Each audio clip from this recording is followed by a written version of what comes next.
Let's talk about build objects.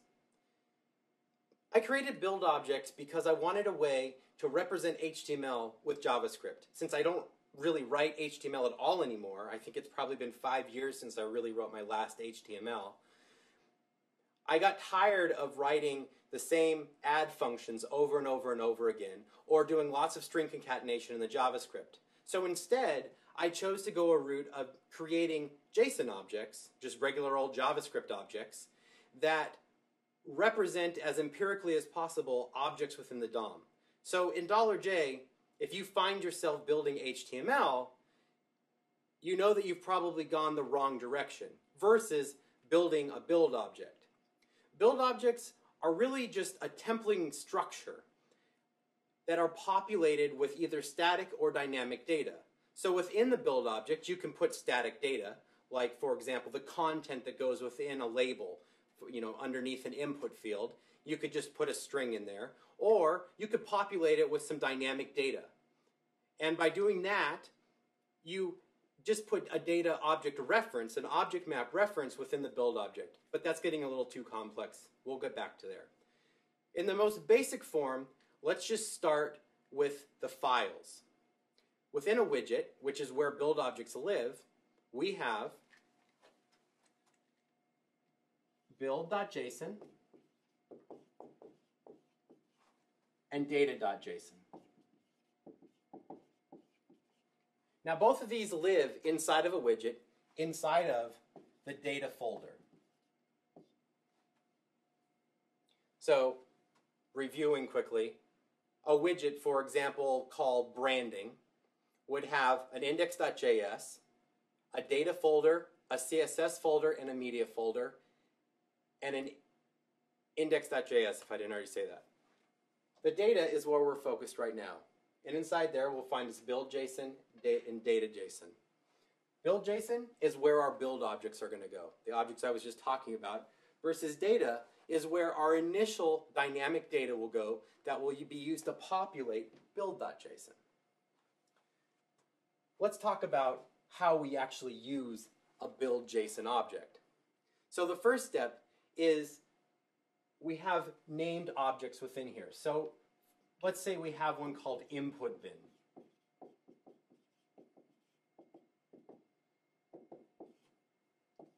So this is the build object. Now what we're trying to accomplish, I'm going to erase this here for a second, what we're trying to accomplish is to create an element, and let's just say it's a div to start with an ID of input bin.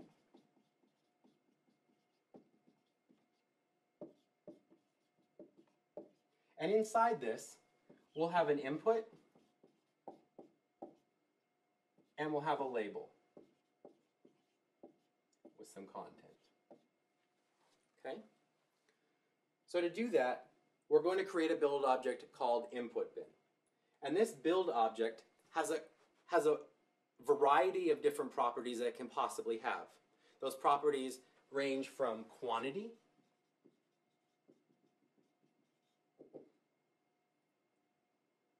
type, attributes, CSS, content, children, and data. Now let's talk about these. These are very important. A build object by nature has defaults for every required field. Required fields being quantity, type, and maybe content or children. But quantity always defaults to 1.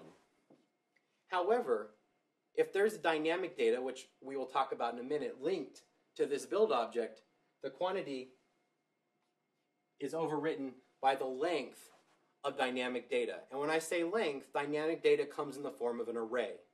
So if there's 5 objects, 5 items, or 5 objects in the dynamic data array, it will build 5 input bins, no matter what quantity is listed here. However, if no dynamic data exists, it will build whatever is here, and if nothing is here, it will just build 1. Type defaults to div. So if you want to just make a div, you don't need to even include type, just like quantity. However, if you want to specify something other than that, you just put the tag name. So input, for example, would be a valid tag name. Attributes in CSS are objects. These get dropped directly into the jQuery.attr and .css for a lot of reasons. And because jQuery recently allowed us to start dropping objects straight in, you can populate these with whatever properties you want.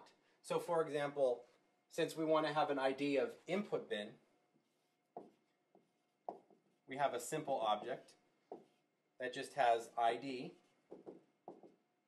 input bin.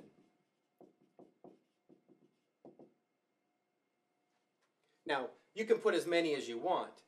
You could put class in here, class name. You could put, if it was an image, you could put an SRC and a URL. And you can just keep listing them. All of these will be applied to the element when it's built. The same goes with CSS. Now, the nice thing about using jQuery on the back end of this is that it goes and evaluates for cross-compatibility. So using crazy CSS like opacity, for example, will automatically be made cross-browser compatible using the jQuery CSS library.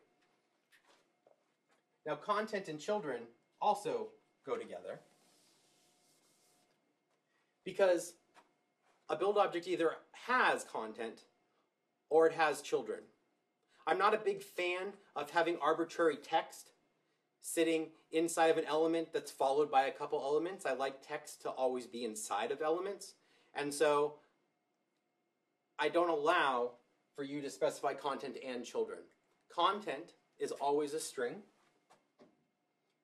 It could be first name, for example, if this was a label for this input. But if you don't specify content, you can specify children. And children are always in an array, even if there's only one child. And inside of that array is a list of strings. And these strings represent the names of other build objects. So, if this input bin, which represents this div, has these two children, input and label, in our build object, we probably also have a build object called, let's just say, input1, which represents a common input one I use. And that's just a build object like this, and label1. These children will be built inside of this div on initial construction. Now, the nice thing about this children concept is inside of this entire build JSON for this widget, I may have input1 and label1, let's just say they're at the very bottom of my build JSON. And I build several forms within this branding widget.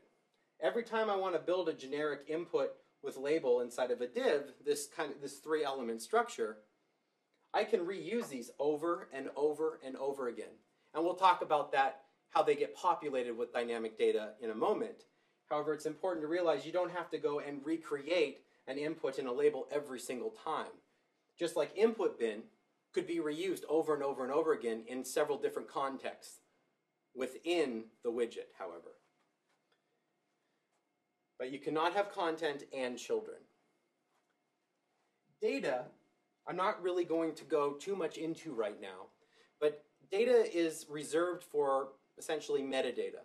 There's a variety of extensions, which are plugins, JavaScript plugins, that are mapped to the build object structure. There's a variety of branding concepts and dynamic form creation, using forms to dynamically create build objects. Those concepts, which are much more complex concepts than we're ready to talk about now, are reserved to go inside data. Ideally, the point of data was where I could put anything I didn't think of, and anything that didn't necessarily deal with structure. Build objects really help detach the structure and design of an application from the behavior and the engineering. So And you can have a designer focus just on understanding the JSON and the structure and the CSS, and you can have an engineer just focus on the JavaScript. Now, to manually build this input bin, we're going to use a very common jQuery concept. We're going to select, let's say that we want to build this input bin inside of a form with ID contact.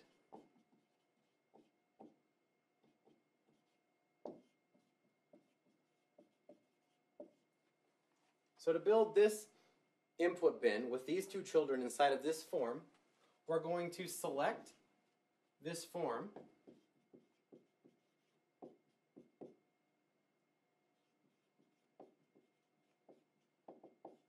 and then we're going to chain onto here, build,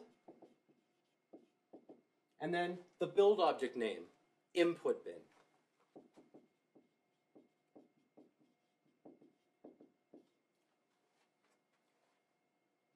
Once this executes, it will build this entire structure inside of the form.